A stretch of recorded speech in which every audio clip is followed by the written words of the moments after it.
Hey there, folks. Let's take it slow tonight, laugh. Yeah, before we drift into the story though, if you were liking what you hear, maybe hit that like button and subscribe too, but only if it feels right, no pressure. While you were at it, drop a comment, laugh, tell me where you were tuning in from and what time it is over there. I always love seeing those little snapshots of the world lighting up or winding down around us. Now, let's just get comfortable. Dim the lights a little. Maybe turn on a fan for that soft, steady hum in the background. Let your shoulders relax. Let your breath slow down. Tonight, we re-diving into a story like that. It's been unfolding for nearly a century. Laugh, uncut a tale of rice sacks and microchips, of like fires in parking lots and factories in the middle of the night. It's not about rushing to the end, though. It's about the quiet, slow moments that add up to something big. Ready? Let's laugh begin. In the spring of 1938, the streets of Daegu were still dotted with horse-drawn carriages, their wooden wheels clattering over cobblestones that had seen better days. Amidst the scent of street food and the chatter of merchants, a 28-year-old named Lee Byung-chul stood outside a small two-story building, adjusting the sign above the door. The character Sanozi Tiek, who mean the 3 stars trading company, Daegu, were freshly painted. Their red hue bright against the weathered wood. Lee stepped back, hands in the pockets of his traditional hanbok, and sighed. His father had given him a small sum to start a business, but this moment felt less like triumph and more like standing at the edge of a very deep, very dark well. Inside, 3 employees waited: Goro, 2 clerks, and a bookkeeper, all older than their young boss. They heard rumors about the Lee family, once wealthy landowner, now struggling after a series of bad harvests. "Mr. Lee," the bookkeeper said, bowing slightly, "the first shipment of dried fish from Busan arrives tomorrow. Should we arrange storage?" Dora Lee nodded, running a finger along a dusty desk. Edith spent weeks negotiating that shipment, traveling by train through rain and mud, sleeping in third-class compartments with farmers and laborers. His shoes still bore the stains from those journeys. The early days were a blur of small victories and quieter failures. Samsa traded in whatever could turn a profit: rice, noodles, dried seafood, even the occasional bolt of fabric. Lee quickly learned that business in colonial Korea wasn't just about numbers. It was about relationships. He spent evenings drinking soju with Japanese officials, listening to their complaints about their superiors, memorizing their wives' names and children as birthdays. Once he even traded a crate of premium rice for a promise to overlook a minor paperwork error. Sake, it's not bribery. He told his clerks, later pouring them each a cup of tea. Take its survival. By 1940, the company had expanded to 4 offices.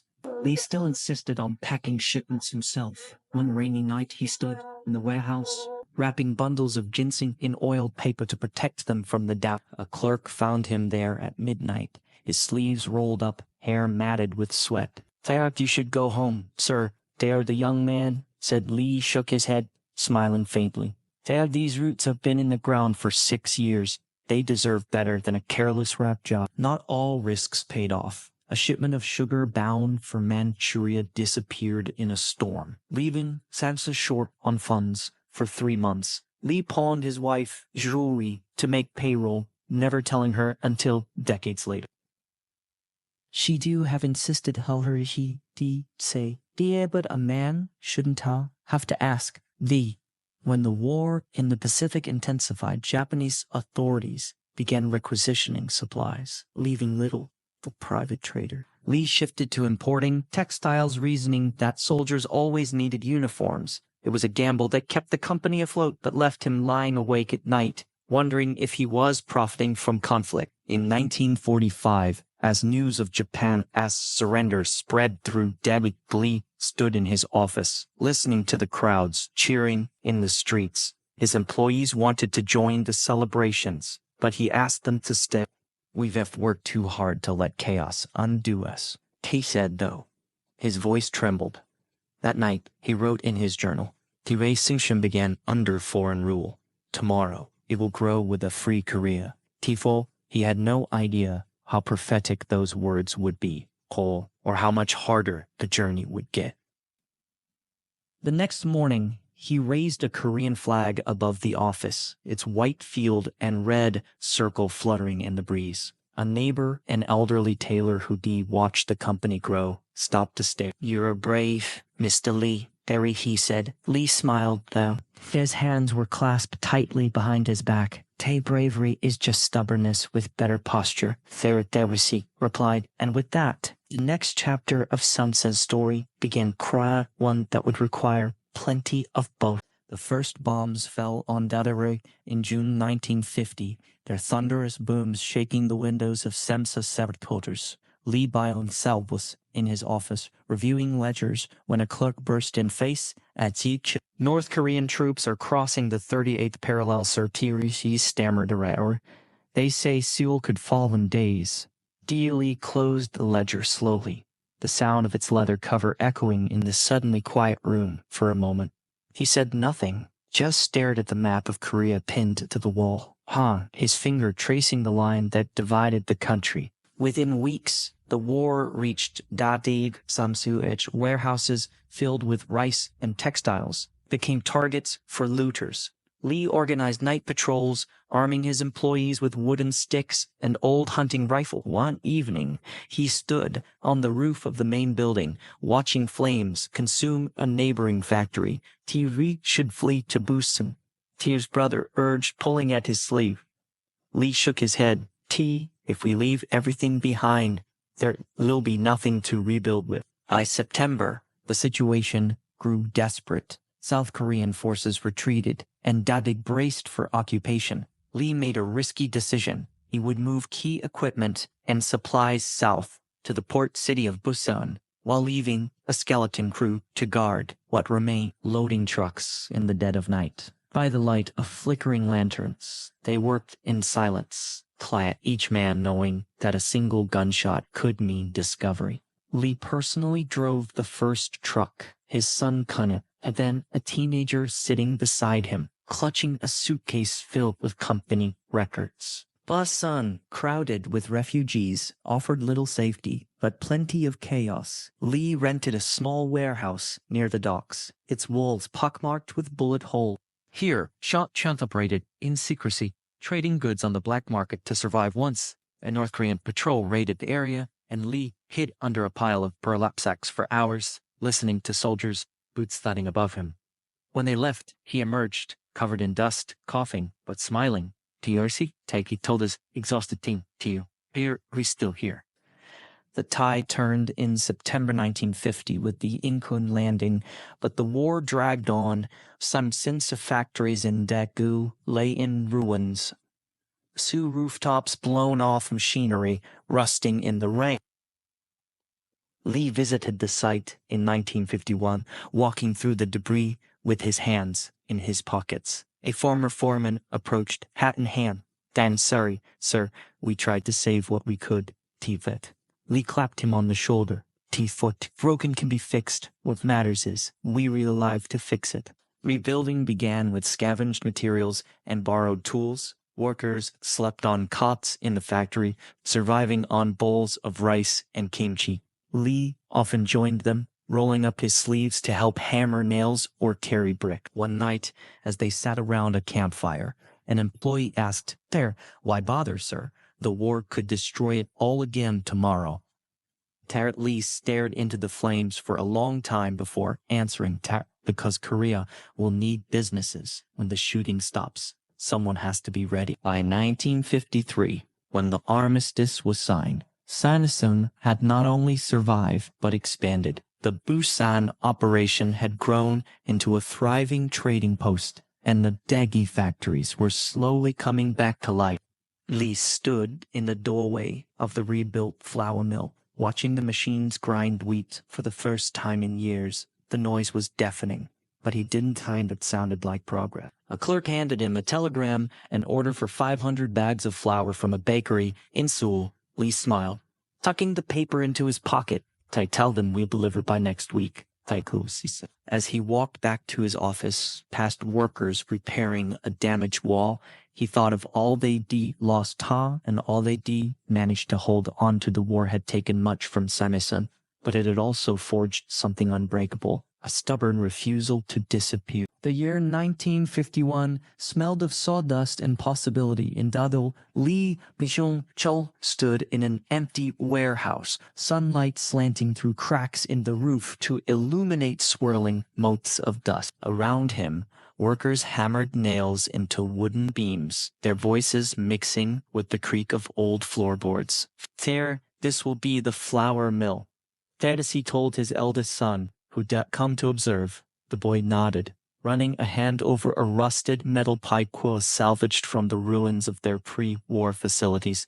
Lee's decision to move beyond trading had raised eyebrows.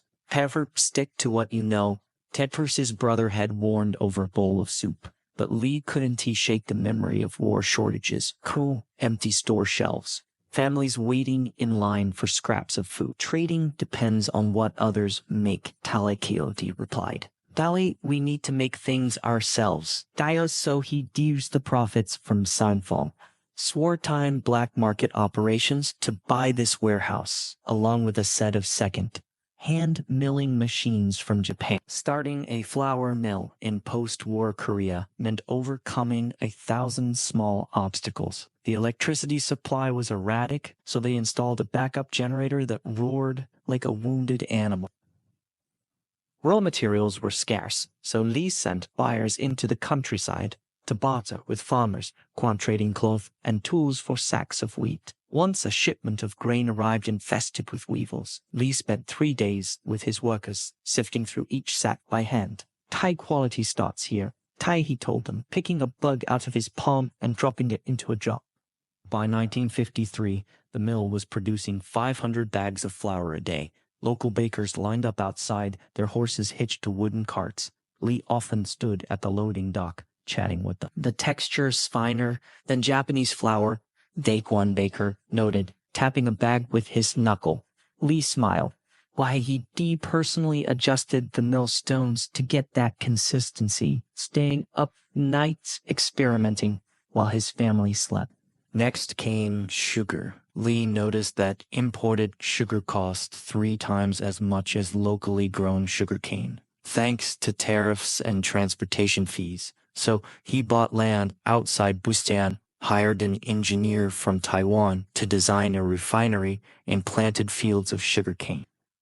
The first batch came out gritty, almost inedible. "Tree will keep trying, Tree told the dejected workers, dumping the failed sugar into a barrel. They experimented with different boiling times, different filtration methods, until finally, on the 47th attempt, they produced crystals that sparkled in the sunlight. The sugar refinery brought new challenges. Monsoons flooded the fields, rotting crops, locusts descended in swarms, devouring leaves overnight. Lee responded by building drainage ditches and hiring farmers to patrol with nets. "See, problems are just solutions in disguise," Petit say, though his face would tighten when he reviewed the loss reports. By 1958, Samson had added a wool mill and a cement factory to its portfolio. The company's name, once associated with Trading Post, Siu, now appeared on sacks of flour, bags of sugar, rolls of fabric. Lee moved his office to Seoul that year into a small building with a sign that read "Tate Arthur Safen Senko," Tate in gold letters. From his desk, he could see construction cranes dotting the skyline, proof that Korea was rebuilding, and that Sifa was part of that rebuilding. One evening, as he walked through the flour mill after hours, Lee paused beside a machine. A young worker was hunched over it, oiling gears by the light of a lantern. "Shouldn't you be home?" "Yeah?" Lacey asked. The boy jumped, then smiled shyly. "Trying to make it run smoother, sir. Noticed it shakes when it hits the fine grind." Lee nodded, watching silently as the boy adjusted a bolt. This, he thought, is what manufacturing means. staying up late to fix a shake in the machine, caring about things that most people never notice. Outside, the sun dipped below the horizon, painting the sky in streaks of orange and purple. Lee locked the warehouse door, tucking the key into his pocket. His car waited, but he decided to walk, listening to the evening sounds of duck-tapped children laughing, a radio playing, the distant rumble of a truck carrying his flour to some bakery, some home, some new beginning. The year 1969 dawned with a strange hum in Seoul, not the familiar buzz of street vendors or the clatter of trams, but something new, rude, a low, electric vibration coming from a small factory on the city's outskirts. Inside, Lee Byung-chul stood staring at a table covered in wires, capacitors, and glass tubes. Beside him, a team of engineers from Japan and Korea huddled over blueprints, their voices mixing with the crackle of soldering irons. This is it," Lee said, though no one was sure if he was talking to them or the pile of parts. Taisat Electronics starts today. The decision to enter Entertronics had been controversial. Samsung board members had argued for sticking to what worked toward textiles, sugar, construction. "We know how to make flour," one director had said at a heated meeting. Why mess with transistors? Lee had leaned forward, tapping a newspaper headline. Japan dominates global television market. Because the future isn't tea in bags of sugar, CP, he replied. In boxes that show moving pictures. Their first project was humble, assembling black and white televisions, using parts imported from Japan. The factory floor smelled of hot plastic and ozone. Workers in white coats sat on wooden stools, soldering components onto circuit boards with steady hands. The first prototype took 3 weeks to build, and when they finally turned it on, the screen flickered for 10 seconds before going dark. The engineers groaned, but Lee just laughed. "Their 10 seconds is better than 0, he said, reaching for a screwdriver. Let's try again." By the end of 1969, they were producing 100 televisions a month. The T-Faith black and white model 11 to 3 TRT was hardly revolutionary. It weighed 25 kilograms, had a 12-inch screen, and cost more than the average Korean monthly salary. But Lee insisted on displaying it in department stores next to imported Japanese models. Put a sign next to it. Fly T told salesmen, "Tier made in Korea." Turkor. Early sales were slow. Koreans still recovering from war viewed imported goods as superior. A Seoul housewife interviewed in the newspaper summed up the skepticism. "People buy Korean when Japan makes better ones." Lee responded by inviting families to the factory for tours. "Watch how it's made, Turko," he told them, leading groups through the assembly line. "These hands go Korean hands on. Built this, it won. To let you down." Problems cropped up daily. Capacitors burned out. Speakers crackled. One batch of TVs developed a strange habit of turning off whenever it rained. The engineers worked around the clock, sleeping on cots in the factory. Lee joined them, bringing pots of kimchi jjigae from his home, seki ekidisei ladling soup into bowls. Lee's hungry engineer can fix a broken circuit. In 1970, they achieved a small victory. Their first fully Korean-made television rolled off the line. It wasn't perfect. The picture was slightly fuzzy, and the volume knob sometimes stuck by, but it was there. Lee carried it to his office personally, setting it on a table facing his desk. Every evening, after everyone else had left, he'd turn it on, watching grainy newsreels until the screen went dark. By 1972, SAF TVs were appearing in homes across Korea, not just in Seoul, but in small towns and rural villages where families gathered around them in the evenings, marveling at the moving images. A farmer in Gyeonggi province wrote to the company, "My children have never seen the ocean. Now they watch it every night on your television." Lee kept the letter pinned to his office wall. The electronics division remained a money loser for years. Lee subsidized it with profits from other sync businesses, much to the frustration of his executive. "When will it start making money?" Lady asked. He'd point to the growing stack of letters from customers. "It's already Making something more valuable, he said. Tea pride. One evening in 1974, Lee stayed late at the factory, watching the night shift assemble TVs through the window. He could see a line of delivery trucks waiting to load the day. A young engineer approached, holding a small transistor radio. "Dere, we made this," Dere the man said, turning it on. Static cleared to reveal a voice broadcasting the news. Lee listened for a moment, then smiled. "Tare put it into production," Darcy said. "Tare, the future needs pocket-sized versions too." TP. Outside, the factory lights glowed like a beacon in the surreal night. Somewhere, a Safin television was playing a drama, a Safin radio was broadcasting music, and in homes across Korea, something quiet was shifting, an unspoken realization that Koreans could make more than just basic goods. They could make things that lit up, that connected people, that pointed toward a brighter future. The conference room in Seoul smelled of coffee and tension. In 1974, around a long wooden table, Semteen executive sat across from a team of Japanese engineers from Saning. Between them lay a stack of blueprints, detailed plans for semiconductor manufacturing. Lee Byung-chul tapped his finger on the table, eyes fixed on the Sanyo representative. "Tia, we want to learn," he said. "Through a translator, Tia is not just buy your parts. Teach us how to make them." The Japanese team exchanged glances. Sharing technology with a potential competitor seemed risky, but Sanford was offering something hard to refuse: access to Korea's growing market and a partnership that could reduce production costs. After 3 days of negotiations, they signed a deal. Sanokol Boyal build a semiconductor plant and train its engineers. In return, Sanford would sell Sonic products in Korea under its own brand.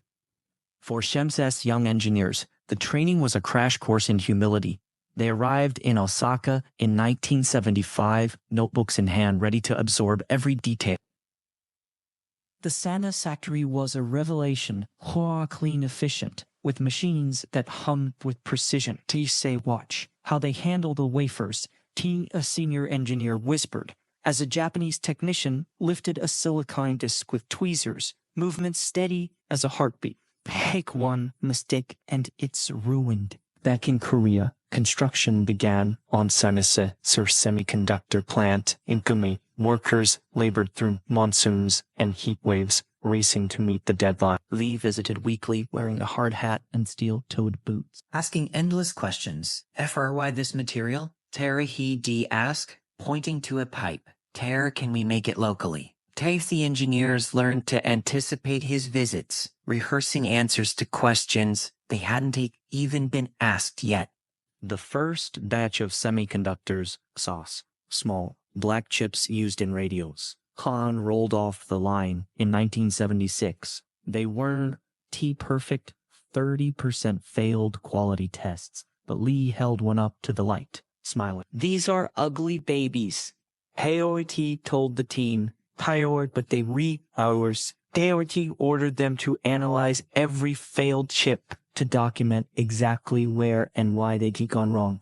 Mistakes are teachers." Said, "If you don't listen, they'll keep repeating the lesson." By 1977, Samford was ready for a bigger challenge. Memory chips. They turned to Motorola, signing a deal to license dynamic random access memory technology. A group of Anson engineers moved to Arizona, where Motorola also plant stood in the desert, its windows reflecting the sun. For 6 months, they worked 12-hour days, taking notes on everything from cleanroom protocols, etching technique. One evening, after the Motorola staff had left, a young sound engineer named Kim Woo-jung stayed late, studying a machine that deposited thin layers of metal onto silicon wafers. He sketched diagrams in his notebook, labeling parts with Korean characters. A security guard found him there, shining a flashlight. "Doris, you should go home," Doris said. Kim shook his head. "Pray, I will pray," he replied. "There as soon as I understand this."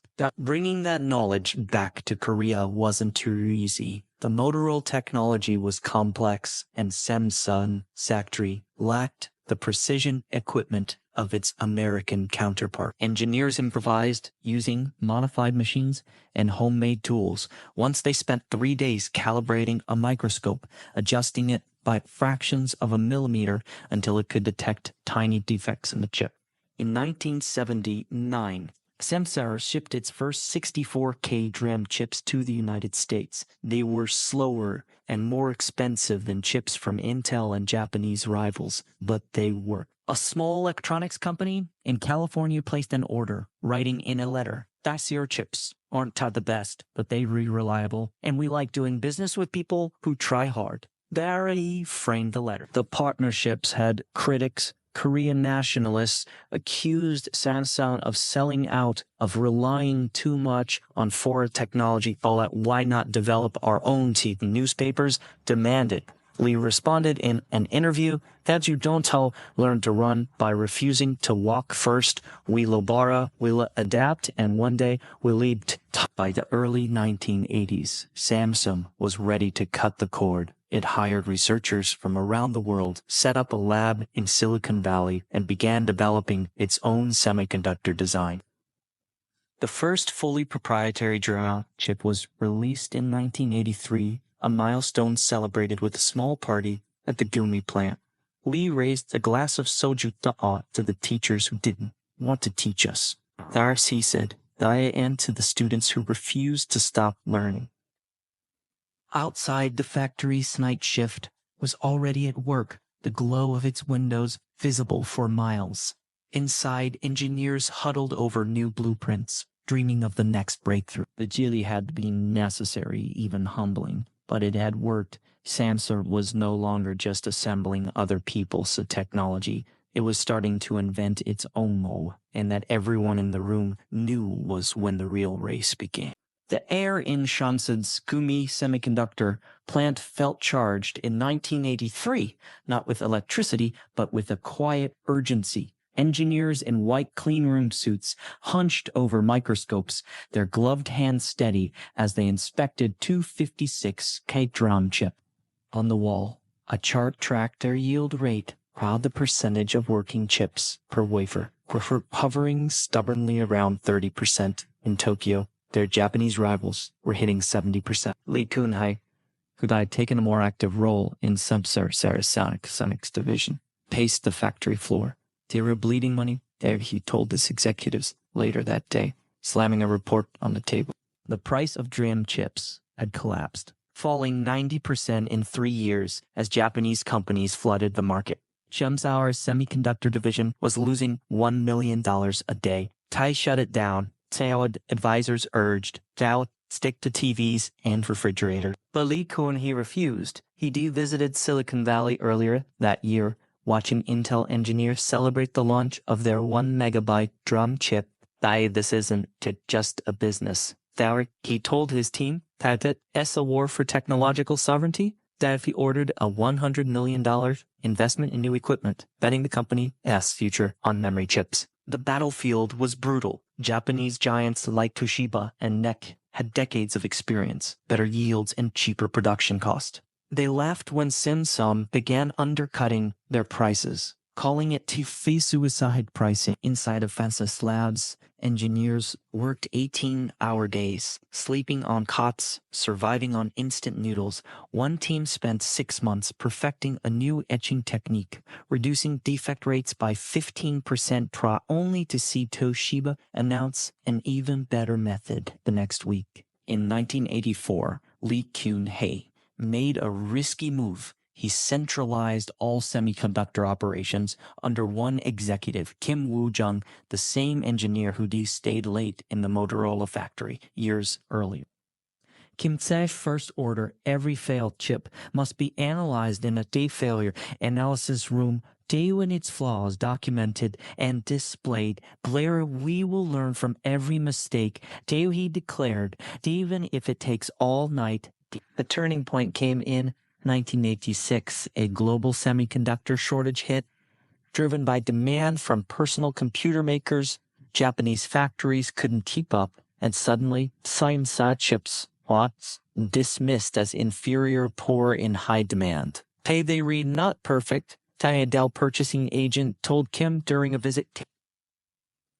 Shan used the windfall to invest in R&D. They built a state-of-the-art research center in Suwon, hiring physicists from Stanford and MIT in 1988. They shocked the industry by introducing the world's first 4 megabytes DRAM chip, beating Japanese rivals by 6 months. The yield rate 75%, on par with the best Japanese factories. The Japanese responded with fury, slashed prices by 30%, launching a price war. Samsung matched them even as profits vanished. That's a test of wills. Tasia Lee Kun, he told his board. Whoever blinks first loses. Lisa for 2 years, both sides. He lost money. Samsung sires, other divisions, electronics, construction, chemicals, subsidized the semiconductor losses. Executives called it cowardly. It's folly. In 1990, the Japanese blinked. NEC announced it was scaling back DRAM production to focus on other areas. Samsung bloody but unbroken captured 12% of the global DRAM market. In the Gumi factory, workers celebrated quietly. No parties, just a collective sigh of relief as they kept assembling chips. Kim hung a new sign in the failure analysis room. Tired the hardest battles, teach the best lesson. The victory came with scars. Samsung had burned through billions and its debt had ballooned, but it had proven something. A Korean company could compete with the best in the world at the highest levels of technology. When Lee Byung-chul visited the Suwon Research Center that year, his son showed him a 16 megabytes DRAM chip, smaller than a fingernail. This holds more information than all the books in our house. Lee Kun, he said. His father smiled, turning it over in his hand case. I always knew you'd build something lasting, Teresi said. Outside, the sun set over the factory, casting long shadows across the parking lot. A shipment of 4 megabytes chips waited to be loaded onto a plane bound for California, where they'd end up in computers, printers, and game consoles. Somewhere in Silicon Valley, an engineer would soon pop one of those chips into a prototype, never knowing the battle that had gone into making it. The Cecil department store appliance section in 1985 looked like a battlefield of brands. Japanese TVs with sleek designs lined one wall, their price tags intimidating. Across the aisle, Simsio's offerings, bulkier, simpler, seemed to shrink under the fluorescent lights. A housewife ran her finger along a Sony refrigerator door, then glanced at the Simpsi model next to it, her nose wrinkling at the slightly uneven paint. Lee Kung, he watched this scene from behind a rack of vacuum cleaners, his jaw tight. Simsera's electronics division had made progress with semiconductors, but home appliances were stuck in a rut. We were making functional machines, not desirable ones, Darcy told his design team later. Dial people don't just buy a washing machine. They buy something that makes their kitchen look good, something that says, I've arrived. The first step was hiring designers from Italy and Germany, a move that raised eyebrows in Seoul. Why pay foreigners to design a rice cooker? Critics asked. Lee Kun Helisung's response was blunt. Because our designers are stuck in the past. We need fresh eyes. The new hires arrived in 1986, bringing sketches of curved edges, minimalist controls, and colors beyond the standard white and beige. Their first project was a refrigerator with a built-in kimchi compartment, essential for Korean households. Previously an afterthought in design. The Italian designer struggled at first. Why does this need a separate section? Tirse, she asked, poking at a jar of fermented cabbage. A Samsung engineer explained. King needs specific humidity. If it's too dry, it spoils. Too moist, it gets slimy. Together. They developed a compartment with adjustable humidity controls wrapped in stainless steel that resisted the pungent odor. The Kimchi Chef Care refrigerator launched in 1987 and sales took off. Housewives lined up to inspect it, opening and closing the special compartment with delight. Finally, someone understands. The one customer told a salesperson while her husband nodded approvingly at the sleek black finish, departing from Sensa. Usual white. Next came washing machines. Some engineers noticed that Korean families washed more small loads than Western households, often hand-washing delicate. They designed a machine with a mini wash tata cycle that used less water and energy, perfect for underwear and children's clothes. The German designer insisted on a transparent door that let people see it working. That, he said, that it builds trust. By 1989, CFM was expanding beyond kitchens. Their first microwave oven, the Shaki Radar Shift T, had a dial labeled in both Korean and English, and a preset button for reheating kimchi, jjigae irabriki tea stew mode. Tea, as the manual called it. It wasn't tea the fastest or the cheapest, but it was designed for how Koreans actually cook. The real breakthrough came in 1991 with the C-twin tube pie washing machine, which separated the washing and spinning functions into two compartments. This was a hit in rural areas where electricity was unreliable. Plus, users could wash clothes during a power outage, then spin them when the power returned. A farmer in Jeolla province wrote to Sensei, "This machine understands our life. It doesn't judge us for having no electricity." Shimju's household appliances division still lagged behind Japanese brands in global markets, but in Korea, it was gaining ground. By 1992, 45% of Korean households owned at least one Samsung appliance, up from 20% a decade earlier. Lee Kun visited a Samsung factory that year, watching workers assemble the latest refrigerator model. A line inspector was rejecting units with even the tiniest scratch on the door. "Is that necessary?" Lee asked. The inspector nodded. "You said we should treat every appliance like it's going to our own mother Set's house." Overseas expansion was slower.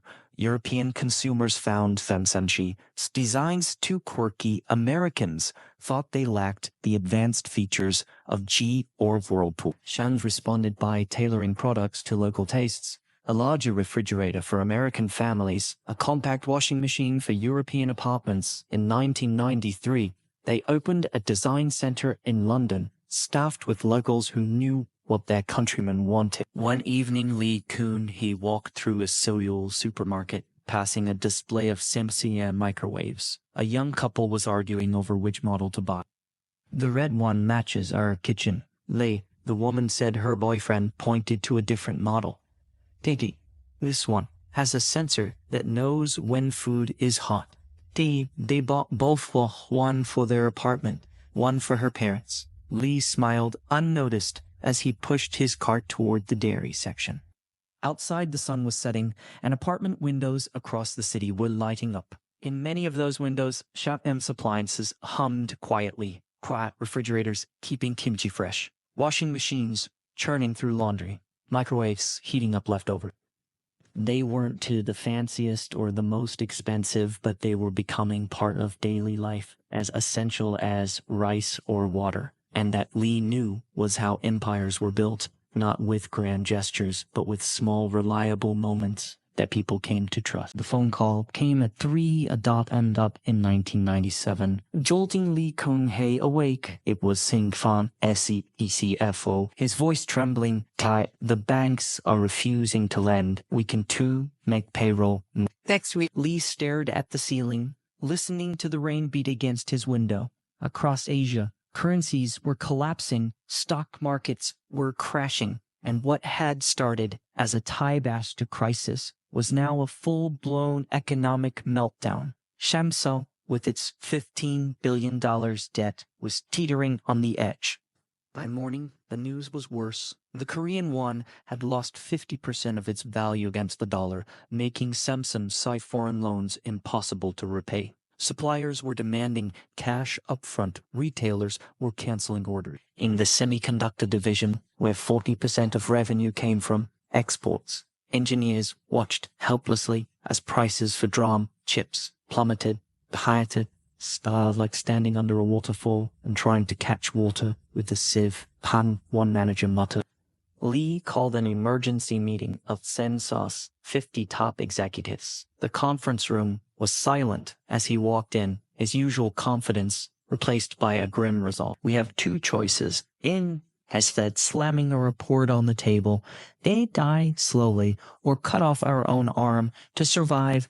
Daegu announced a radical plan, lay off 24,000 workers, cut 30% of the workforce, sell $2 billion in assets, and exit 16 unprofitable businesses, including car manufacturing and paging services. The backlash was immediate. Labor unions staged protests outside Shemsa headquarters, holding signs that read "Ploy Ki Kani," he stopped killing jobs. Their workers blocked factory gates, chanting and burning effigy. Lee met with union leaders, but refused to back down. I am not doing this because I want to stack, he told them. I'm doing it because there's no other way. In the end, the layoffs happened quietly, painfully, with security guards standing by as employees packed their desks. Asset sales were equally brutal. Samsa sold its prized collection of art, including a Van Gogh and a Picasso, for $43 million. It offloaded its stake in Korean Airlines, a ski resort, and even the company, right? Corporate jet. Every time we sell something, it feels like cutting a piece of our flesh, Farah Lee told his son, Lee Jae-young, who recently joined the company. The most controversial move was shutting down Samsa Motors, a $5 billion venture launch just 3 years earlier. The car factory in Pyeongtaek, with its state-of-the-art robots and gleaming assembly line, was a symbol of Sensei ambition. Closing it felt like admitting failure. Lee visited the factory on its last day of operation, walking through empty workshops where robots stood frozen like metal statues. A former engineer approached him, tears in his eyes. "Thou rebuilt good cars?" Parry said. Lee nodded. "You did. Sometimes even good things have to end."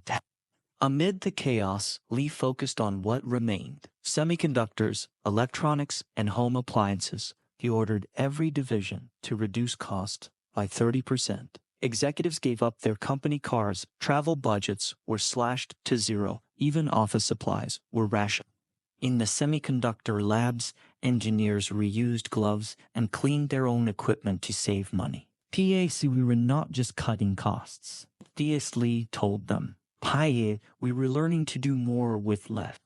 The crisis forced Samsung to confront its worst habits: bloated bureaucracy, duplication of effort, and a culture that valued quantity over quality. Middle managers, once protected by seniority, were fired if their departments underperformed. Cross-functional teams were formed to eliminate redundancies. Keen engineers from the television division began sharing ideas with smartphone designers, something unheard of before. By 1999, the tide began to turn, the global economy stabilized, and demand for semiconductors rebounded. Shamtersan focus on high-margin products, like 128 megabytes DRAM chips, paid off.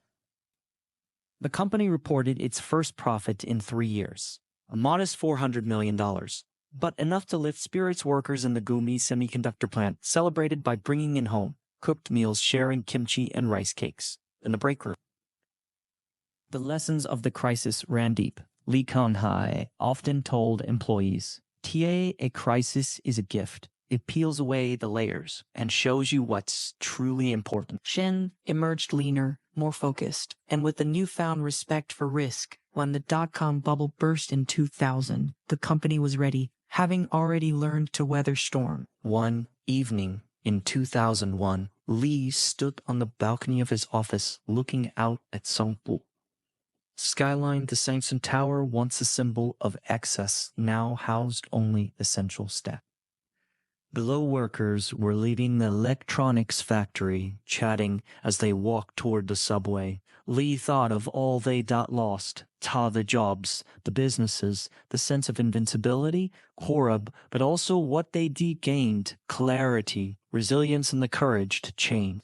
Crisis hadn't broken Samsung. It had remade it, forging a tougher, more adaptable company from the ashes. And as Lee watched the lights of Seoul come up one by one, he knew that was the real victory. not surviving the storm, but learning to dance in the rain. The year 2000 smelled of plastic and ambition in Sensation Research Lab. On a cluttered desk, a prototype mobile phone sat next to a Nokia 3310, quite the best-selling phone in the world. The Shanfa model was bulkier with a smaller screen and buttons that stuck when pressed. An engineer picked it up, sighed, and set it back down. "CO, we're 3 years behind." Teo, he told his team, Kia sells 10 phones for every one we sell. Lee Kyun-hak had made mobile phones a priority after the Asian financial crisis. Said the future is in pockets, he told executives, holding up a tiny flip phone. "Everyone will carry one, and we need to be the ones making it." Daegu but teams. I think early attempts were clumsy. Their first popular model, the Shoot -1000, released in 1996, was nicknamed PI the Brick Die for its weight and size. It sold well in Korea, but flopped overseas. The problem, Schaeffer realized, was innovation, or lack thereof. While Nokia and Motorola were introducing color screens and polyphonic ringtones, Schaeffer was still copying basic design. In 2001, Lee Kun-hee hired a new head of mobile research, Yoon Young, with a clear mandate: Tear, stop following, start leading. Tear Yoon's first move was to visit electronic stores in Tokyo and Berlin, pretending to be a customer. "Tear, what do you hate about your phone?" Tear asked strangers. Their answers became his to-do list: better batteries, brighter screens, easier menus. And Al's first breakthrough came in 2003 with the CHT-100. It had a color screen, not groundbreaking, but Samsung added a twist. The screen could display 65,000 colors, more than any Nokia model. They also included a basic camera, a novelty at the time. Thai people will take pictures of their kids, their pets, their lunch. Taoyuan predicted, skeptics laughed, but the Tao-100 sold 5 million units. Conscience's first global hit. The real challenge was competing in Europe and America, where Samsung was seen as a budget brand. In 2005, they launched the D500, a slider phone with a 3-megapixel camera and MP3 player to promote it. Samsung sponsored the World Cup, placing their logo next to Coca-Cola and Defus. A British teenager interviewed by a tech magazine summed up the shift. It's not cool yet, but it's just getting there. And it's cheaper than a Sony Ericsson Ta. Inside the design labs, engineers obsessed over details. They tested 200 different button textures before choosing one that felt to thick, just right. Aces under the thumb. They measured how long it took to open the phone with one hand, ideal time, 0.8 seconds. A team spent 6 months perfecting the ringtone, hiring a classical musician to compose 30-second melodies that wouldn't annoy people. The phone should be like a good friend. PCN told them it shouldn't get in your way. By 2006, Samsung was the world's third largest phone maker behind Nokia and Motorola, but they still lacked a Tao Halo product, Type-A phone that made people say, Type-A, I need that. That changed in 2007, though not in the way they expected. When Apple announced the iPhone with its touchscreen and app store, Schaeffer engineers watched the launch event in silence. Tao, we're not just behind. Tao One whispered. Tao Crutchery in a different universe. Yoon ordered an emergency meeting. Tare copying won't work anymore. He said, we need to invent our own future. They scrapped plans for their next phone and started over, focusing on touchscreens and interconnectivity. The result, the Samsung Lumia, launched in 2008. It had a larger screen than the iPhone and a physical keyboard. A nod to users who hated typing on glass. Reviews were mixed. It's trying too hard. One critic wrote, but it sold 3 million units, proving Samsung could compete in the smartphone era. The company's strength lay in diversity. While Apple focused on one model a year, Samsung churned out dozens of phones with slide-out keyboards, phones with giant screens for watching videos, phones designed for seniors with extra-large button In India, they sold a $50 phone with a flashlight and FM radio, perfect for rural areas with spotty electricity. In Japan, they released a phone with a television tuner, catering to commuters who watched shows on train. By 2010, Samsung was nipping at Tokyo's heels, second only to the Finnish giant in global market share. Lee Byung-chul visited a mobile phone factory that year watching workers assemble the latest model. A line worker showed him a small improvement, a notch in the battery that made it easier to remove that. We added this after a customer complaint. Takashi said. Lee smiled. Tayak, this is how we win. Well, not with big gestures, but with small, thoughtful things. Outside, a delivery truck was loaded with boxes bound for 20 countries. Inside each box, a Samsung phone waited to be unwrapped, activated, and used to call a parent, send a text, or take a photo. They weren't all perfect, and they didn't change the world. But slowly, steadily, Samsung was transforming from a follower to a leader, one phone call at a time. The conference room in Frankfurt, an intercontinental hotel, felt stuffy in 1993. Despite the air conditioning, Lee Kun-hee sat at the head of the table flanked by Singsa's top executives, all of them jet-lagged from the 12-hour flight from Seoul. Spread out before them were dozens of Sing products, TVs, microwaves, washing machines, alongside their Japanese and German competitors.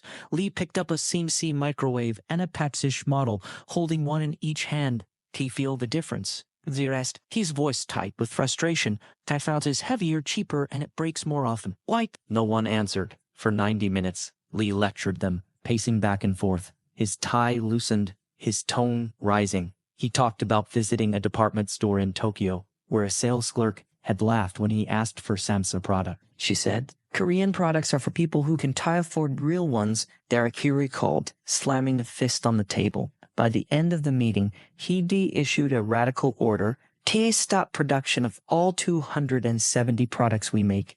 Inspect everyone. If they were not better than the competition, burn them. Top thus began what Samsung would later call the Safe Frankfurt Declaration, Daegu the start of Lee satire.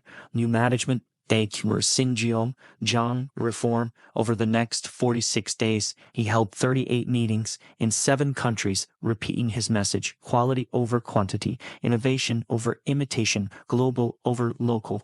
Back in Korea, employees were shocked. For decades, Samsung had prided itself on churning out more products faster than anyone else. Now, their leader was telling them to slow down, to focus on perfection.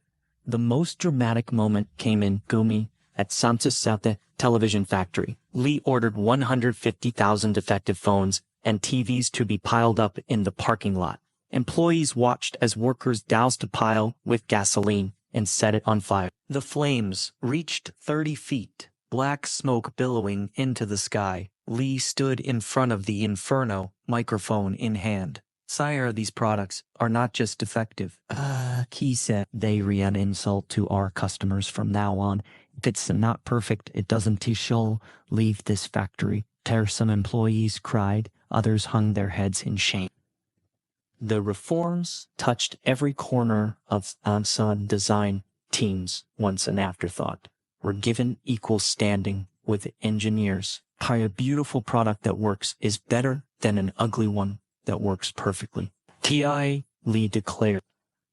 He hired designers from Porsche to work on appliances, from Bulgaria to design phone casings. In 1994, Samsung opened a design center in Tokyo, not to copy Japanese products, but to understand why they were better. Quality control became obsessive at the semiconductor plant. Inspectors used microscopes to check for defects invisible to the naked eye. A single dust particle on a chip meant rejection. In the home appliance division, washing machines were tested with 10,000 cycles, or equivalent to 10 years of use before being approved for production.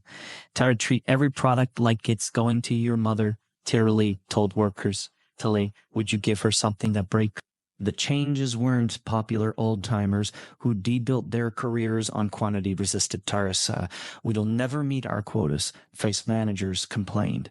Lee responded by changing the metrics. Bonuses were tied to customer satisfaction, not sales volume. Sales teams, once rewarded for pushing products out the door, now earned bonuses when customers renewed warranties or bought a second Tashandra product.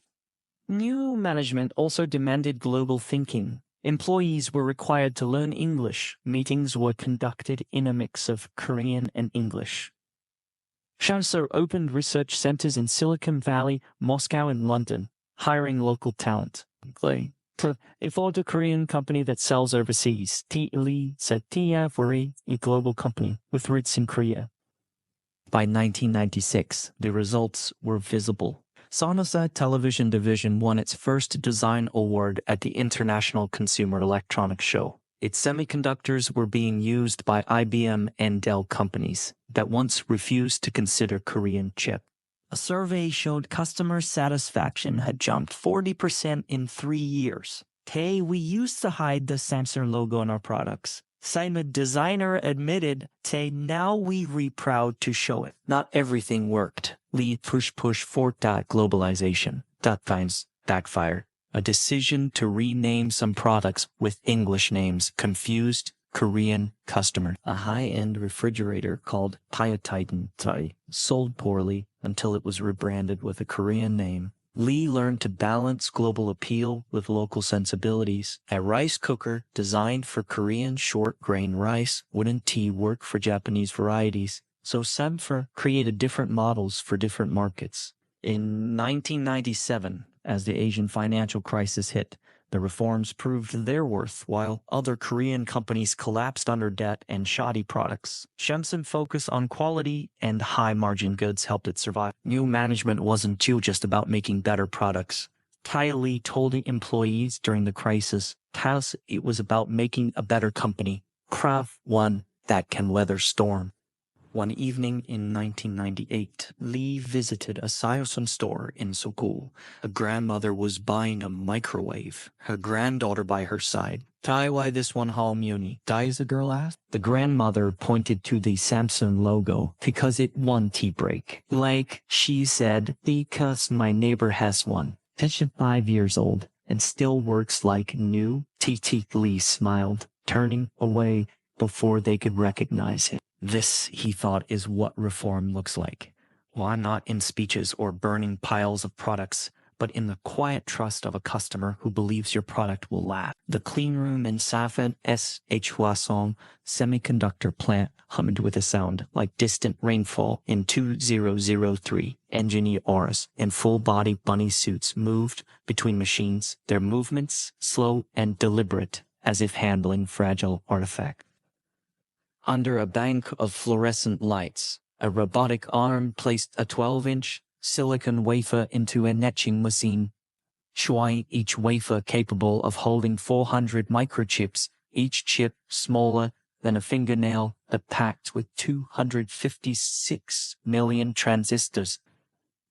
Lee Kon-hye watched from behind a glass wall, his breath fogging the surface slightly. Just a decade earlier, Samsung Semiconductor Division had been an afterthought, struggling to compete with Intel and Japanese giant. Now it was on the verge of something extraordinary. Ranoi hit 50% market share. He asked the plant manager, his eyes fixed on the wafer disappearing into the machine.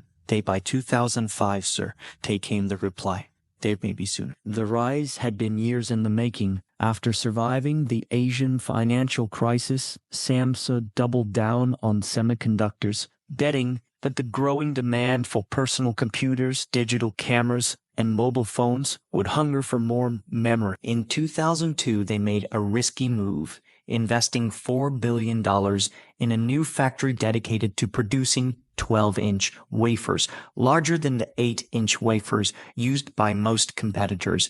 The bigger wafers meant more chips per batch, lowering costs dramatically.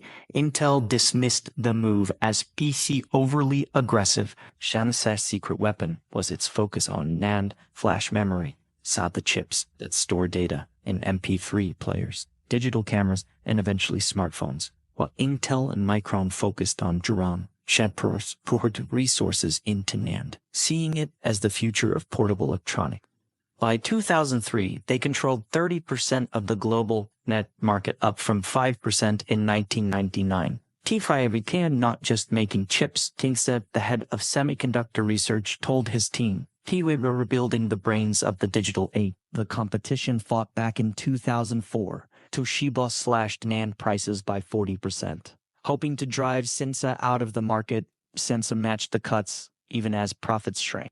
"It's on a marathon," Lee Kun Hai told investors. We can run longer than they can." The gamble paid off when Apple launched the iPod in 2005 using Samsung Sonat chip. Suddenly, demand skyrocketed and Samsung's factories couldn't keep up. We went from empty order books to backlogs of 6 months, the one sales manager recalled. By 2007, Sapphire was the world's largest manufacturer of memory chips, overtaking Intel and Toshiba. That year, they introduced a breakthrough 32 gigabytes NAND chips, capable of storing thousands of songs or hours of video. A Sony executive visiting the Hwasong plant ran his finger over a sample chip. "Hi, this is smaller than my thumbnail," Ikari said, shaking his head. "Hi, and it holds more than my first computer." The semiconductor division became Samsung's cash cow, funding its other ventures. In 2008, as the global financial crisis hit, semiconductors accounted for 40% of FMC's profit. While other tech companies struggled, Samsung invested another $6 billion in new semiconductor factories, including one in Austin, Texas, the first major Samsung chip plant in the United States. We were not just selling chips to America.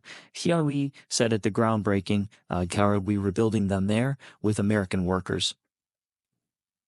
Inside the factories, innovation never stopped. Engineers worked on Theory 3D NAND and TI while stacking memory cells vertically like floors in a skyscraper, cram more storage into smaller spaces. In 2013, they unveiled the first 3D NAND chip, doubling storage capacity without increasing size. It was a game changer for smartphones, allowing devices to store more photos, videos, and apps. This is like building a library where each book contains another library, Siebel, researcher, explained. Shanxai's dominance wasn't without controversy. Competitors accused it of dumping chips at below cost prices to drive them out of the market. A charge such denied, but which led to antitrust investigations in Europe and the United States. Labor activists criticized working conditions in its Asian factories, where employees worked 12-hour shifts to meet demand. Samsung responded by improving safety standards and reducing overtime. But the criticism stopped. By 2015, Samsung controlled 45% of the global NAND market and 35% of drama numbers. That would have seemed impossible a decade earlier. In Hwasong, the cleanrooms now operated 24/7, producing chips that ended up in everything from iPhones to smart refrigerators to self-driving cars. A tour guide leading visitors through the plant pointed to a display case. "You're the tiny chip in your pocket. We made it possible for you to carry 10,000 photos. Not bad for a company that once sold sugar." Lee Byung have visited the Austin plant in 2016, walking through the clean room where American and Korean engineers work side by side. A young engineer from Texas showed him a new chip design. "This will be in the next generation of virtual reality headsets, FRP," she said. Lee nodded, thinking back to that day in 1993 when he deburned defective products in Gumi. The journey from there to here, or from copying to leading, from surviving to dominating, had been long and often painful. But as he watched the robotic arms moving with precise, silent efficiency, he knew it had been worth it. Outside, the Texas sun blazed down on the factory's roof covered in solar panels, fitting for a company that had become a powerhouse, empowering the digital world. Inside, the chips kept coming, tiny but mighty, each one a building block in Samsung's semiconductor empire. The stage lights at the Mobile World Congress in Barcelona blazed down on Lee Byung-chul in 2010 as he held up the Samsung Galaxy Phone S 4-inch Super Wonderful. Screen glowed like a piece of polished obsidian, its slim body fitting perfectly in his palm. This isn't just a phone, Lee told the crowd, his English accented but confident. It's a pocket-sized computer camera and entertainment center. Diaz in the front row. Apple executives watched their expressions neutral, but later a leaked email would reveal one still concerned Tursi. These guys are finally getting it right. The Galaxy SAS was Samsung's answer to the iPhone, which had revolutionized the smartphone market 3 years earlier, unlike previous Samsung phones, which felt like cheap imitations. This one oozed premium quality. It had a better screen than the iPhone 3GS, a faster processor, and a removable battery. But a feature Apple famously refused to include. We studied what iPhone users complained about.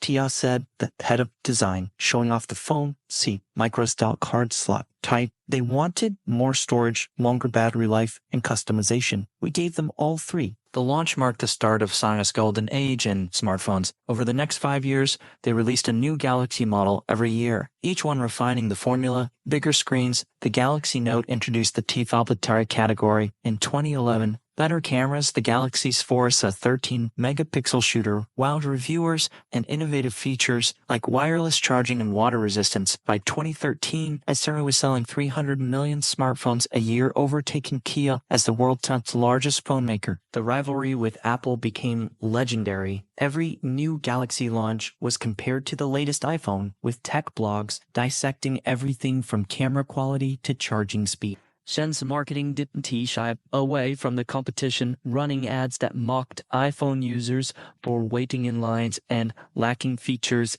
like expandable storage.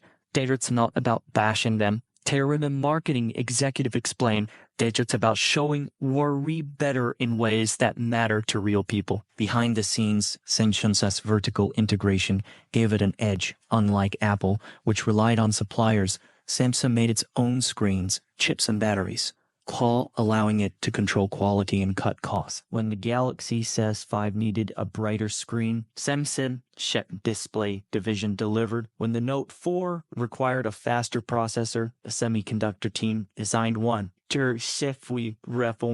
Stop shop price, a supply chain manager bragged. If we need a part, we just walk down the hall and ask for it. But success brought new challenges. As Samsung's phone division grew, it became a victim of its own size. New models felt incremental rather than revolutionary. The Galaxy S6 looked and felt almost identical to the S5. Critics accused Samsung of playing it safe, while Chinese rivals like Exatoami and Trisa undercut them with cheaper phones. Adawari becoming the new Kia. Daegu, a designer, warned in 2014 that the big bloated and slow to adapt. The biggest crisis came in 2016 with the Galaxy Note 7.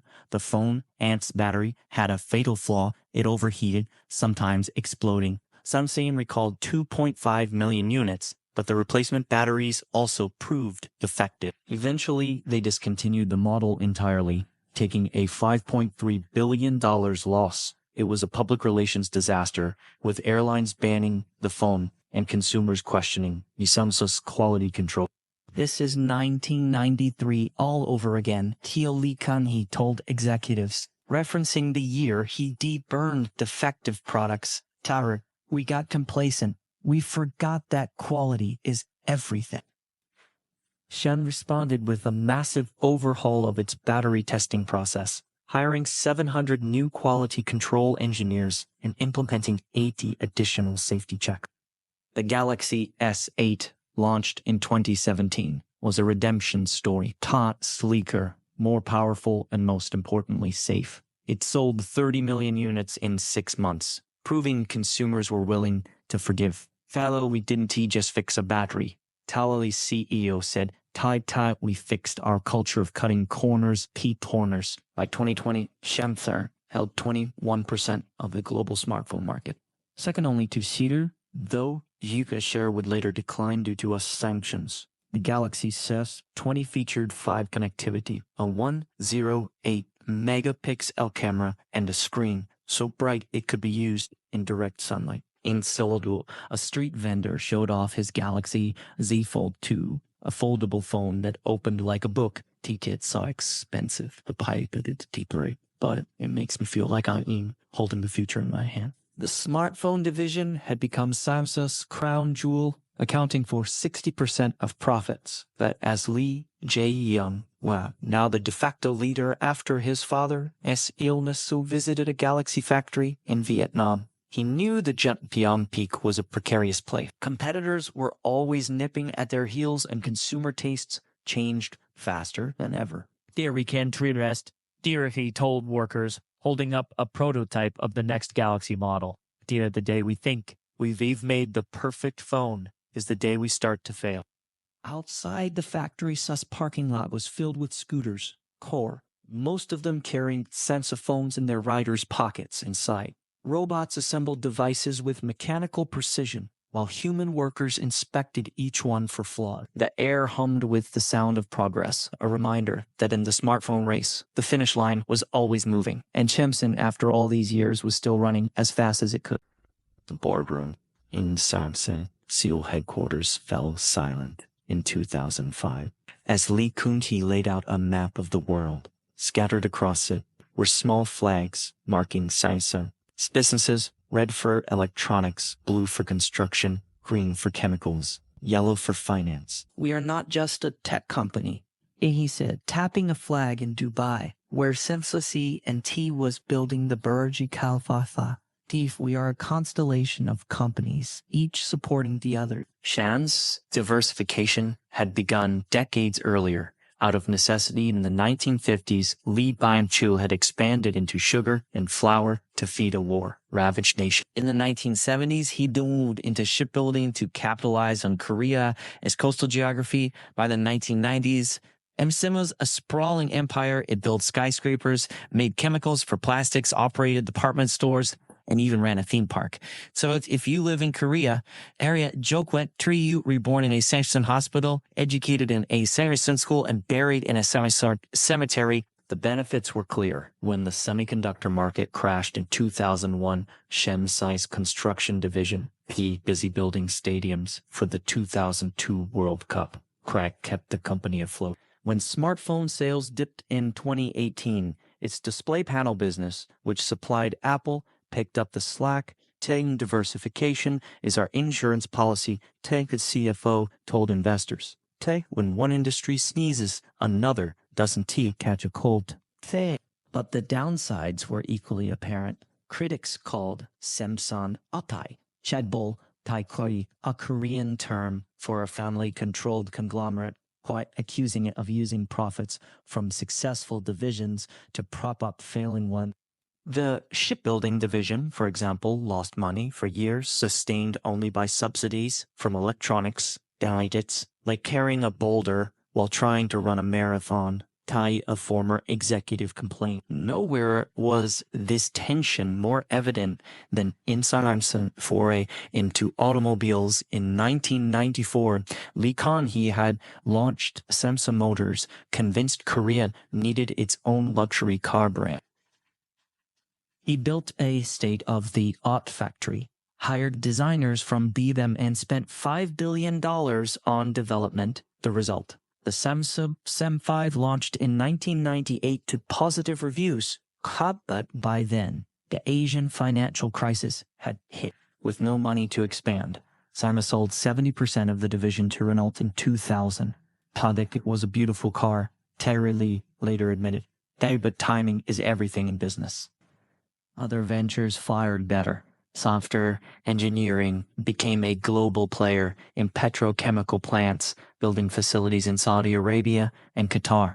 Samsung Life Insurance grew to be Korea's largest insurer, managing $300 billion in assets. Shen Everland, the theme park, became a popular tourist destination with its own hotels and golf courses. These businesses may not be glamorous. Lee Kun-hee said, but they generate steady cash flow. Honey and cash is the lifeblood of innovation. The financial crisis of 2008 tested Samsung's diversification strategy. As banks collapsed worldwide, Samsung Dua, a credit card issuer, faced a liquidity crisis. To save it, Samsung Electronics injected $3 billion, a move that angered shareholders who thought the money should go to semiconductor research. Dare we sacrificing the future for the past? Day one analyst wrote, but Lee defended the decision. Here's a house with a weak foundation collapses in a storm. All our businesses are part of the foundation. By 2010, Samsung began to streamline. It sold non-core assets like its defense division and a stake in a newspaper. It focused on three tire pillars: electronics, construction, and finance. The goal, Lee Yang explained, was to be great at a few things rather than average at many. Daegu's focus paid off during the 2015-2016 global downturn, while competitors stumbled. Samsung's targeted diversification let it weather the storm. Not all lessons were learned. In 2017, Samsung announced plans to build a $10 billion biopharmaceutical plant, hoping to break into the growing market for biosimilars, cool generic versions of expensive drugs. Critics called it a distraction, but Samsung pressed on, leveraging its expertise in precision manufacturing. By 2020, Samsung Bioepipus was selling biosimilars in 50 countries, proving that diversification could still work. If done carefully. Walking through Samsung Sasayo campus that year, one could see the diversity firsthand. Engineers in lab coats discussed semiconductors, bankers in suits hurried to meetings, construction managers in hard hats reviewed blueprint. It was a chaotic mix, but somehow it worked. Theo, we recall like a Korean stew. Till a long-time employee joked, say, lots of ingredients, each with its own flavor, splits together, they taste better. Lee Byung-chul, now firmly in charge, often thought about his grandfather's original vision, a company that served Korea's needs. Over time, that had expanded to serving global needs. But the core idea remained. Diversification isn't about empire. Building teamwork, told a group of MBA students visiting from Harvard. Curiolets second, endure to salience. The world changes fast, and you never know which skills will be valuable tomorrow. Outside, a Samsung T-truck rumbled past, carrying steel beams for a new skyscraper above. A Samsung Electronics drone hovered, filming the construction. In the distance, a Samsung Life insurance billboard promised security for tomorrow. Thus, it was a reminder that Samsung's strength, fun, and its weakness, lay in its ability to be many things to many people. And as long as the world kept changing, that might be its greatest advantage of all. The hospital room in Seoul was quiet in 2014. The only sound the soft beep of a heart monitor. Lee Byung-chul lay in the bed, his eyes closed, a tube in his nose. Beside him, his son, Lee Jae-young, sat in a chair, flipping through a notebook filled with handwritten notes, updates on semiconductor sales, smartphone launches, construction project. A nurse entered, checked the IV drip, and left. Lee Jae-young looked at his father, then at the notebook, and sighed tear-eyed. I am ready, he whispered, though he wasn't sure if it was true. The Lee family assumed control of Samsung stretched back 76 years, a lineage as tightly woven into the company as its microchip circuits. Lee Byung-chul had founded Samsung in 1938, passing it to his third son, Lee Kyung-hee, in 1987. Now, with Lee Kyung-hee incapacitated by a heart attack, the burden fell to Lee Jae-young, the third generation of Lees, to lead the conglomerate. It was a responsibility steeped in tradition, but also controversy. Critics called Samsung Ekrai family fiefdom era where loyalty to the Lee family mattered more than merit. The ownership structure was notoriously complex, a web of cross-shareholdings between absent subsidiaries that let the Lee family control the company with less than 5% direct ownership. So it's like a puppet show to the corporate governance expert told a Korean newspaper that as the Lees pulled the strings and the shareholders watch, Lee Jae-wong's path to leadership had been carefully mapped. He studied at Seoul National University, earned an MBA at Harvard, and worked his way up through censorship ranks, starting in the advertising department, then moving to strategic planning, before becoming vice chairman in 2012. But his promotion was met with skepticism. His father, a former executive, said privately, Lee Kun-ti had a vision. Fo Young has a Harvard degree. The transition was complicated by legal troubles. In 2017, Lee Jae-young was arrested on charges of bribery and embezzlement, accused of paying $6.4 million to a friend of South Korea, Vice President, in exchange for government support for a merger that strengthened his control of Simsir. He spent a year in prison before being released on appeal. But the scandal damaged both his reputation and Simson's society. The era of family rule must end. Protesters chanted outside Samsung headquarters. Inside the company, the crisis forced a reckoning. Lee Jae-young announced plans to simplify the ownership structure, reduce cross-shareholdings, and give more power to independent directors. He pledged to separate Samsung's electronics and construction businesses, a move long demanded by shareholders. He said in a rare public speech, the old ways won't work anymore. But changing Samsung's culture was harder than restructuring its balance sheet. Middle managers, used to taking orders from the Lee family, struggled with the new emphasis on autonomy. We were waiting for instructions, the department head admitted in a meeting. Lee Jae-young's response was firm. Hey, make the decision you think is right.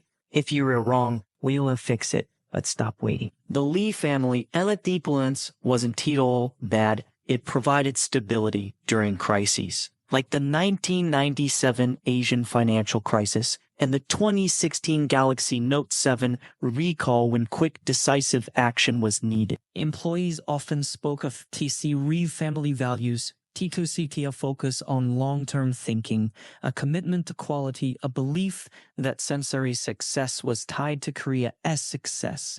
T-Lee's Dom Torchesting in quarters T-Lee engineer centenars vacates. By 2020, Shesam had taken small steps toward greater transparency. It appointed more independent directors to its board, published detailed sustainability reports, and introduced performance-based bonuses for executive. But the Lee family remained firmly in control. When Lee Jae-young returned to prison in 2021, to serve the remainder of his sentence, his younger sister, Lee Byung-chul, stepped into a more prominent role, while ensuring the family safe presence at the top. In prison, Lee Jae-young kept up with Simsi for weekly meetings with executives conducted via video call and a steady stream of reports. He wrote letters to employees emphasizing innovation and ethics. We must earn trust, not just profits. Tarasi wrote in one letter. It was a message that reflected both the old Simsane focused on legacy Kai and the new Simkaitsne forced to adapt to a world where corporate power was increasingly scrutinized. One evening, a former executive visited Lee Kun-hee in the hospital, now in a vegetative state. He talked about the company, how semiconductor sales were booming, how the new Galaxy model was selling well, how Lee Jae-young was trying to balance tradition and change. He said doing his best there, the executive said, though he knew the old man couldn't see here, that it's a different world now, but some things stay the same. Simsim is still the Lees, and the Lees are still Simpson. Outside the sun set over Seoul, casting a golden light on Samsai Sims. headquarters, home a glass and steel tower that loomed over the city, much like the Lee family loomed over since. Inside, employees worked late, preparing for the next day, challenges. They were loyal to the company, to be sure, but also in their own way to the family that had built it, struggled with it, and, for better or worse, defined it. A cargo ship docked in Rotterdam in 2020. Its hold packed with science smartphones, flat-screen TVs, and semiconductor chips. Cranes hummed as they unloaded the containers, each one labeled with destinations across Europe: Berlin, Paris, Madrid, Warsaw. A Dutch customs officer checked the manifest, smiling at the familiar logo. Sophie Shen said to a colleague, "Are they everywhere, aren't they?" It was a far cry from 1969, when Siefren's first export, Joel 100 black and white TVs bound for Panama, had left Busan Harbor. Back then, the company had struggled to convince foreign buyers that a Korean brand could compete with Japanese or American products. Now, Sasser operated 287 subsidiaries in 74 countries, with 320,000 employees worldwide. Its products were in living rooms and Iowa, offices in Mumbai, and pockets in Nairobi. PI no longer a Korean company with global sales. PI Lee Jae-yong had said in a 2019 speech, "Child-Fee is a global company with Korean roots." The globalization strategy had accelerated in the 2000s. Driven by a simple logic: produce or you sell. In 2002, Sester opened a television factory in Hungary, targeting the European market. In 2005, it built a smartphone plant in Vietnam, taking advantage of low labor costs and trade agreements with Western countries. In 2014, it opened a semiconductor research center in Israel, tapping into the country's highest tech talent. Why proximity matters, Trey, the head of global operations, explained. You can try and understand a market from 10,000 miles away. Cultural adaptation was key. In India, Samsung launched Film Mera Samtha Thai Hot, a campaign featuring local celebrities and advertising in 12 regional languages. Its phones there included features like a torch mode, very popular in areas with frequent power cuts, and a festival mode, that let users set reminders for Diwali and Holi. In the Middle East, Samsung adjusted its TVs to better display Arabic text and added a prayer time app. We don't just translate our products. Therica marketing executive said, "We reimagine them." The semiconductor division led the way in global integration. By 2020, Samsung had chip factories in South Korea, the United States, China, and Europe, each specializing in different products. The Austin, Texas plant focused on advanced logic chips for iPhones. The XI in China factory produced NAND flash memory for local electronics makers. Engineers in Seoul collaborated with teams in Silicon Valley and Tel Aviv via video calls, working around the clock to solve problems. Tires the sun never sets on substantial R&D, tier researcher Joe. Globalization brought challenges too. Political tensions between the U.S. and China put Samsung in a difficult position as it relied on both markets when the U.S. banned from using American technology in 2019.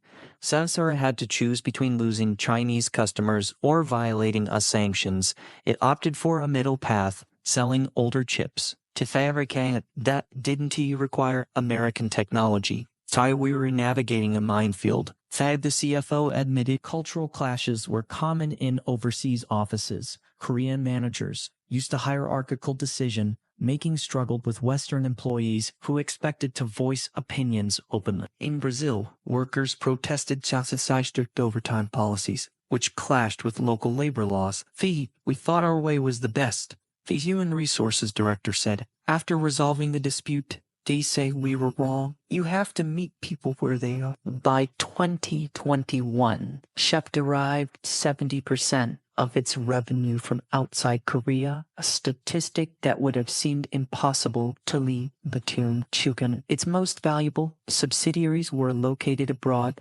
Shimplin Display, America; Shanghai Electronics, Vietnam; Shamfin Semiconductor, India.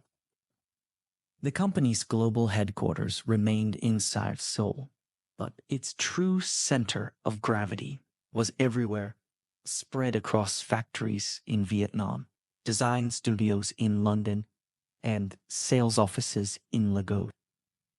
The pandemic of 2020 tested Samsung's global supply chain. When factories in Vietnam shut down due to lockdowns, production of Galaxy phones dropped by 30%. But also diversified manufacturing network it shifted production to plants in India and Brazil, minimizing losses.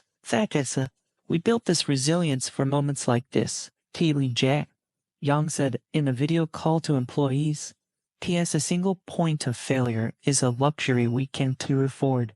Visiting a Samsung factory in Texas. In 2022, Lee Byung-chul watched as American workers assembled semiconductors alongside Korean engineers. A local supervisor showed him a wall covered in photos of the plant's opening in 1996. A visit from Lee Kun-hee in 2005, the first shipment of 14 nanometers chips in 2017. Tries this isn't a Korean factory in America. Taz's supervisor said, "It's an American factory that happens to be part of Satsaya." Lee nodded, thinking of his grandfather.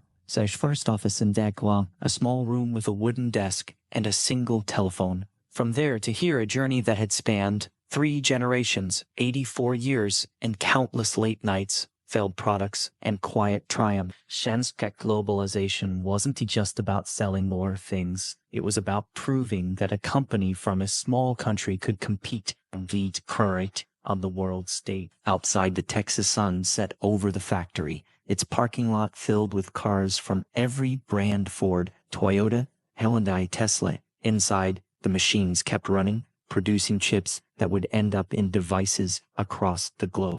Somewhere, a child in Nigeria was watching a Samsung television. A doctor in Germany was using a Samsung tablet to review patient files. A student in Mexico was video calling her family on a Samsung phone. They didn't think about the company's Korean roots or its long journey.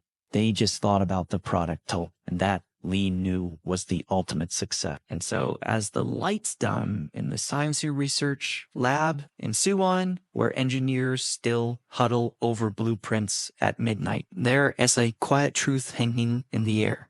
Well, this story isn't really about smartphones or semiconductors. It's about a handful of people who refused to believe that good enough was enough. Lee Byung-chul, with his rice sacks and rainy night negotiations, started it all by asking a simple question: what if a Korean company could make things the world respects? His son, Lee Sachs, he took that question and set fire to defective TVs in a parking lot, shouting into the flames that mediocrity was a choice. And Lee Jae-young, navigating scandals and global tensions, learned that legacy isn't about holding on tightly. What it's about letting go just enough to let the next chapter breathe. Walk through any airport, any shopping mall, any village market, and you will see their answer: a Galaxy phone in a student's hand, a Samsung refrigerator humming in a Lagos kitchen, a semiconductor chip quietly powering the server that streams a grandmother said video call to her grandkids. These aren't just products, they're breadcrumbs, marking the path from a 2-story trading post in Daegu to a constellation of factories and labs spanning the globe. Critics will always argue about chaebols and family control, about the cost of success and the lines crossed along the way, but here said the thing about empires. They were never perfect. They were built by flawed people making messy choices, driven by a mix of greed and pride and something softer, the stubborn belief that their little corner of the world can be bigger, brighter, better. So maybe that's then the best way to end this story.